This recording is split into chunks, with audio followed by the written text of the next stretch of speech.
Good morning. I'm going to call to order this meeting of the Monroe County Board of Commissioners. It is Thursday, July 17th. I will note for the record that all three commissioners are here and present in the Nat U Hill Room. And we will begin with our statement. We, the Monroe County Board of Commissioners, renew our commitment to welcome and protect the rights of all people, regardless of age, race, color, creed, disability, sexual orientation, gender identity, marital status, economic status, and national origin. And we affirm the right of every person to live peacefully and without fear, and we will fight and resist at every step discrimination and harmful policies, whatever their source. We believe in diversity, equity, inclusion, and belonging, and we also stand in support of our county public school systems, both RBB and MCCSC.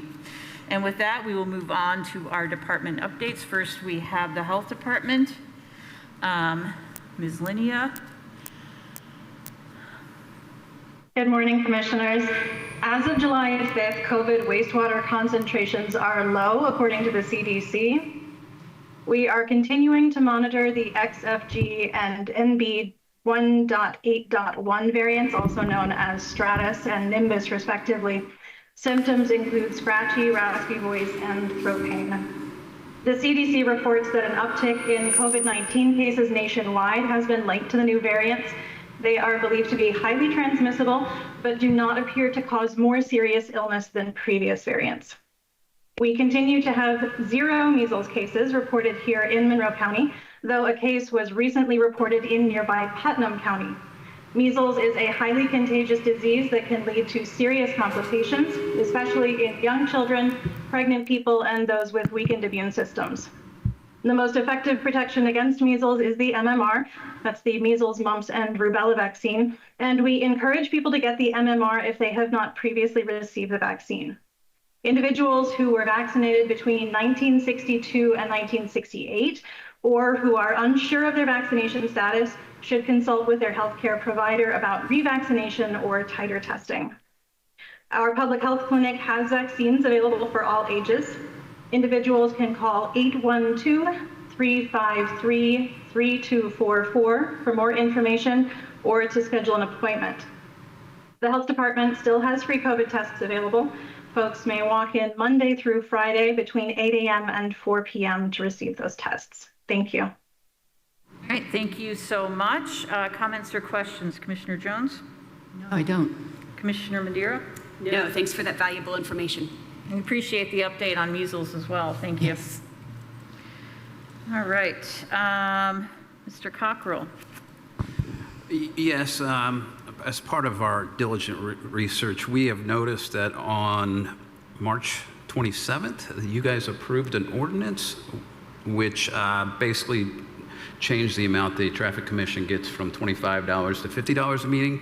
However, we haven't found in its proper form or with an ordinance number, so I'm just letting you know that you will be receiving that for signature. It's already been approved, but just want to make sure that the public is aware that that's happening.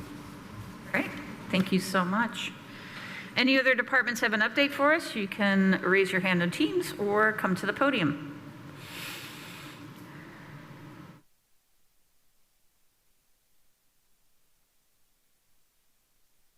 Being none, we will now move on to our next item number 4, which is public comment. This is time reserved for public comment on items that are not on our agenda. Each speaker is limited to 3 minutes per person, and we ask that you provide your name and county of residence. You may raise your hand on Teams or come to the podium.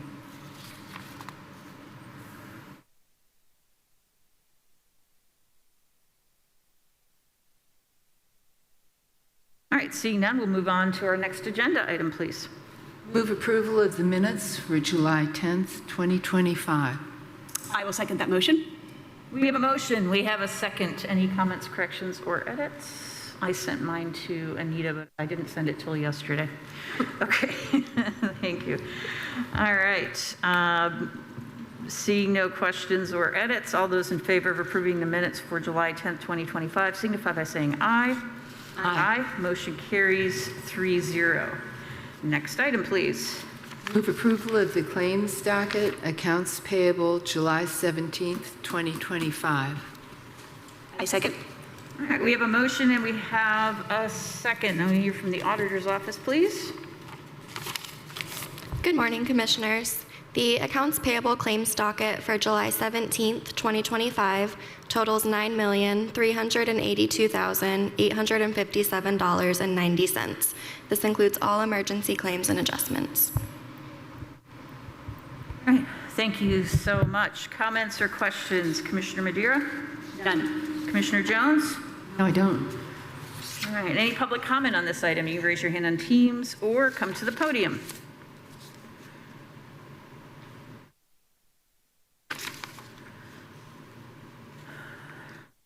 Seeing none, all those in favor of approving the claims docket accounts payable July 17, 2025, signify by saying aye. Aye. Motion carries 3-0. We don't have any reports today, so we will move on to new business, please. Move approval of an amendment to the 2021 CARES grant for the Health Department. I second the motion. We have a motion and we have a second. I don't know who's here to present it. I thought Ms. Turner-King was, but perhaps Mr. Cockrell. It's pretty self-explanatory, but, oh, there she is. Perfect timing. Good morning. We're on item A. Hi. So I am presenting this for the Health Department. This is the Health Department requesting an amendment to a 2021 CARES grant that they received. In 2021, the Health Department received funding through the CARES grant to create Narcan kits. And they just discovered that they still had some funding left from that. Typically, the way CARES grants fundings work is that you have to expend it by the following year, so they just wanted to make sure it was okay that they could still expend the remaining funds by the end of this year. They did go to the CARES board in February, and they voted that to approve this extension. Thank you so much. Comments or questions? Commissioner Jones? No, I don't. Here? Nope, very important stuff. Thank you. Yeah, thank you for taking care of this. All right, let's see if there's any public comment on this item. You raise your hand on Teams or come to the podium.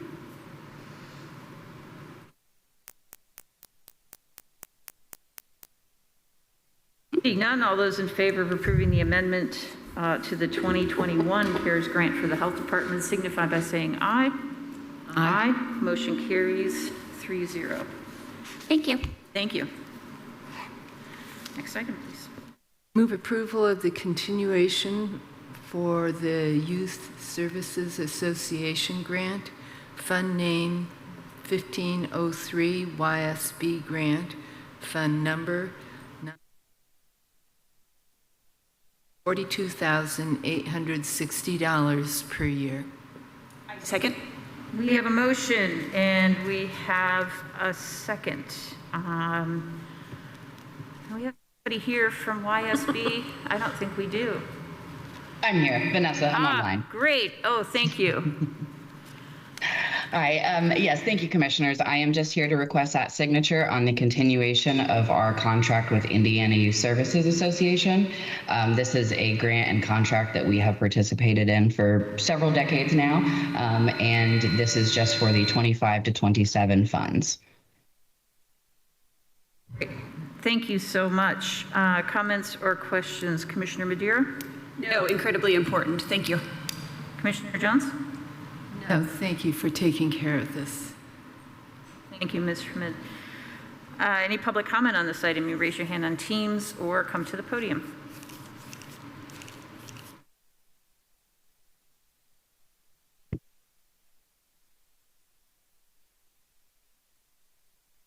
Seeing none, all those in favor of approving the continuation of the Indiana Youth Services Association grant signify by saying aye. Aye. Motion carries 3-0. Next item, please. Move approval of Butler, Fairman, and Seifert, Inc. for Eagleson Bridge, thank you, number 922, construction inspection Fund name Eagleson Bridge number 922, fund number 8176, in the amount of $510,000. Second. We have a motion and we have a second. Ms. Ridge? Good morning. So we went through the NDOT process for posting an RFP for this phase of the project on May 5th. We received 10 RFPs for this. We have 3 scores that read all the RFPs and score them. We send our results to NDOT. They approved that Butler, Fairman, Seifert was the highest ranking firm. And this phase of the project is reimbursable within the grant at 80/20. Thank you so much. Comments or questions? Commissioner Jones? No, I don't. Commissioner Madeira? None, thank you. All right, any public comment on this item? You can raise your hand on Teams or come to the podium.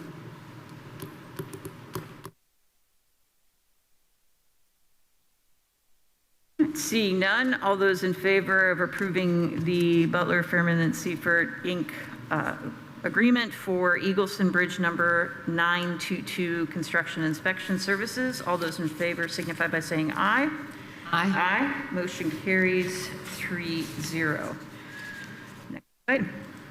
Move approval of NDOT change order number 1 for Karst Trail extension, fund name Liberty Drive to Karst Trail, fund number 8172, in the amount of $0. We have a motion? Yes, I second that motion. I was struck by the $0. We don't see that too often. I know, it's shocking. It gets us all early. Ms. Ridge, tell us all about it. So we're actually trying to do the process to close out this project and accept it into the county. One of these is a change order that generated some more pedestrian channelizers at the time of construction. There was no additional cost to the county because there are funds left on the construction contract, but the change order still has to go through the normal process. Thank you so much. Comments, questions, Commissioner Madeira? No, I actually had to Google what it was a pedestrian channelizer when I was going through the packet this week. Commissioner Jones? Yeah, this is something that improves the safety of people using the trails, so happy found the money to do it. For sure. Let's see if there's any public comment on this item. You can raise your hand on Teams or come to the podium.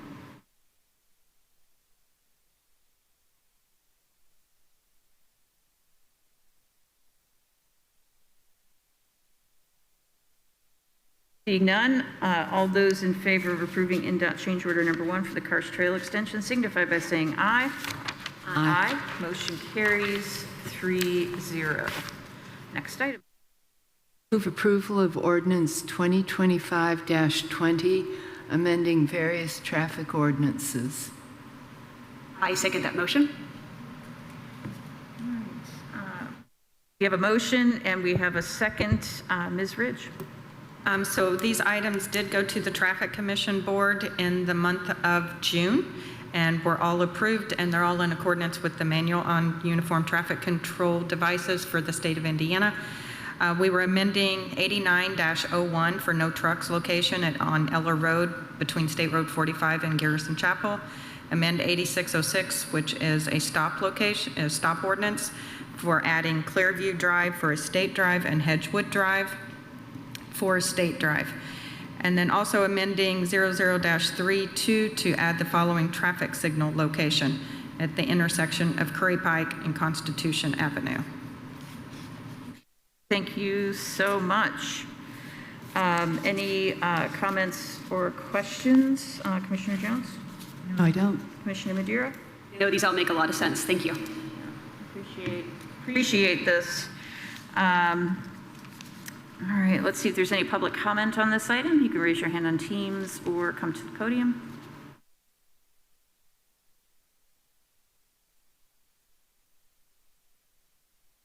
All right, seeing none, all those in favor of approving ordinance 2025-20 to amend various traffic ordinances signify by saying aye. Aye. Motion carries 3-0. Next item, please. Move approval of OpenGov software update, fund name, County General, fund number 1000, in an amount not to exceed $3,500. I second. We have a motion and we have a second. Planning Director Jelen. Good morning, Commissioners. Thanks for hearing me this morning. This is a request, just as the agenda states, for a contract with the OpenGov software that we use for our permitting, and it's a one-time fee. They're going to update our addresses on the back end to allow it to be a little bit more seamless. So that is this request. All right, thank you so much. So comments or questions, Commissioner Madeira? Nope, very important update. Commissioner Jones? Yeah, this sounds like it'll save quite a bit of employee time, and I appreciate the fact that OpenGov made it possible. Yeah, it makes a ton of sense. So thank you for finding this and vetting this and getting this organized. Appreciate that.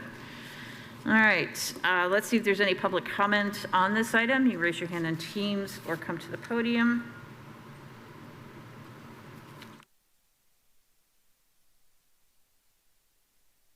All right, seeing none, all those in favor of approving the OpenGov software update signify by saying aye. Aye. Motion carries 3-0. Next item, please. Move approval of ordinance 2025-21, an amendment due to State Enrolled Act 425 regarding siting, construction, or deployment of facilities, equipment, or infrastructure used in the generation of electricity. You have a motion? I have a second. All right, with a motion and a second, Director Jelen, would you like to? I can take this, or if anyone from legal is wanting to take it. We don't have Mr. Schilling here, so if you could do that, it'd be great. Thank you. Sure. So this is an ordinance amendment in response to Senate Enrolled Act 425. And essentially what it's asking for is a one-year term for us to be able to do a bit more research before the, specifically the siting, construction, or deployment of facilities, equipment, or infrastructure used in the generation of electricity. Now this specifically exempts solar, wind, public utility, affiliate of a public utility, corporation organized under Indiana Code, including a general district corporation, corporation organized under Indiana Code that is electric cooperative, and any joint agency. So this leaves just private companies that would be siting in the county in what they call an energy production zone, which could be an old mine or an old electric generating facility. So this timeline gives us the ability to put in any necessary updates in our county development ordinance and do further research since this became effective on July 1. Thank you so much. I'll go to you for comments or questions first. No, I think this is an important ordinance, and I'm glad that we're putting this on our agenda now. Commissioner Jones? Yes, I really appreciate the fact that this has been brought forward. It helps a whole lot if local governments get a chance to respond to the things that the state decides to do.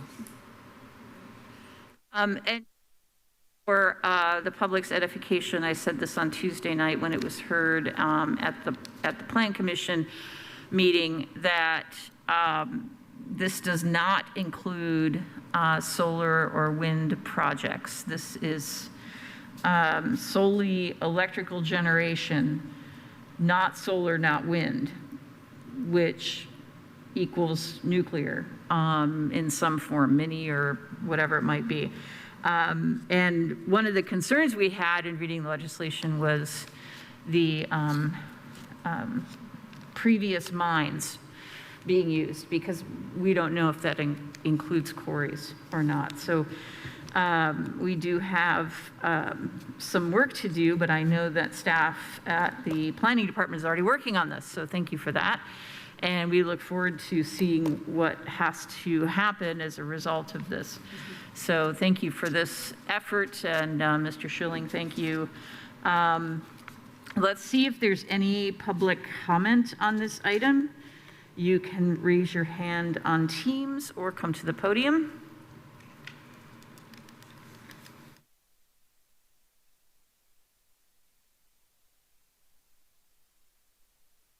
Seeing none, all those in favor of approving ordinance 2025-21 signify by saying aye. Aye. Motion carries 3-0. We do have one appointment today. Commissioner Jones, if you would, please. Yes, I would like to move that Dr. Michael Rushton be appointed to the Monroe County Historic Preservation Board of Review. He will finish an existing term that started on January 1st, 2026, giving him a 3-year term. I'll second that, but just to clarify, it's completing an existing 3-year term that would end on January 1st, 2026. Okay. Yep, so perfect. So with a motion and a second, any comments, questions? Appreciate willingness to serve. All those in favor of approving this appointment to the Historic Preservation Board of Review signify by saying aye. Aye. Motion carries 3-0. All right, so we'll move on to our announcements. And just a reminder to our residents to sign up for the resident alert notification system for weather-related emergencies and updates. Just go to co.monroe.in.us and click on the megaphone and determine how you wish to be contacted. The options are phone, text, and email, or all of the above. We do have virtual office hours each month, 6 times each month. So while you're on our website, on our homepage, click on the calendar, and you can find those appointments. They're all via Teams, and we're looking forward to having conversations with our residents. We also encourage you to consider serving on boards and commissions. At that same website, co.monroe.in.us, you can search boards and commissions, and you can see what opportunities are there, and you may fill out an application online as well. We encourage you to do so. The next blood drive that we're sponsoring with Ivy Tech and the Red Cross, Monday, August 11th, 10 a.m. to 3 p.m., and Tuesday, August 12th, 1 p.m. to 6 p.m. These blood drives are at Ivy Tech in rooms C130A and B. Please make an appointment at redcross.org. And a reminder for homeowners who need some good basic repairs done on their homes but cannot afford to do so, and these would be folks who live outside the city and the town, please contact your township trustee. Bloomington Foundation is managing the rural housing repair program that we started with ARPA money. So with that, are there any other announcements? Oh, I do have one more. There is an event on August 20th called Stand Down, and it's for veterans, which will help them with housing, employment, health care, and other types of assistance. So this event is specifically for veterans. It's at the Convention Center, August 20th, 8 a.m. to 2 p.m. We really appreciate our Veteran Service Officer, Stephen Miller, for putting this together. It's a great idea. All right, so with that, anything else? And we don't have a work session. correct? Okay, great. With that, we are adjourned. Our next meeting is July 24th, right here in the Nat U Hill Room. Be well, take care. We're adjourned.